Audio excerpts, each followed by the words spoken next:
महाराज जी, दान का सही तरीका क्या है? जैसे भोजन के दान का वही पात्र है जो भूखा है, वस्त्र के दान का वही पात्र है जिसके पास जरूरत है, वस्त्र नहीं है। औषधि बीमार के लिए बिल्कुल अत्यंत आवश्यक है। रुपया में सोचना पड़ेगा, रुपया के लिए हम अनुमति नहीं देते। वो तुम्हारे रुपये से शराब पिए, मांस खाए, व्यभिचार करे, जुआ खेले, गंदे आचरण करे, तो उसमें आपको भी जाना पड़ेगा दंड विभाग में। आपको चाहिए कि पात्र देखे।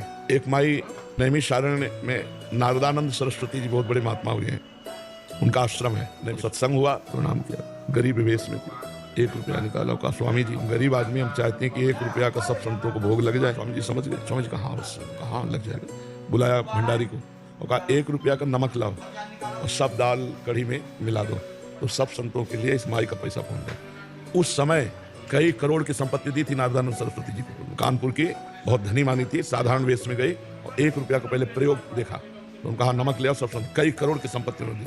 अधिकार देखना कि हमारे पैसे का सदुपयोग, जो 1 रुपये का सदुपयोग कर सकता है, हमारे को संतुष्ट कर सकता है, हमारे पैसे का सदुपयोग कर सकता है। अब हम जैसे गौएं हैं कि सेवा में दे देते हैं, जहाँ हम जानते हैं कि हमारा पैसा ठीक गौ सेवा में लगेगा। संत जन है या कोई बीमार है या कोई पशु पक्षी, ऐसी सेवा में हम जानबूझ करके खूब अच्छी तरह जानकारी करके दें।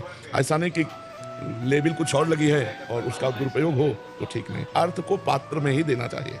अगर अर्थ को पात्रता में नहीं दिया गया तो अनर्थ की संभावना है, फिर उसका दंड हमको भी मिल सकता है।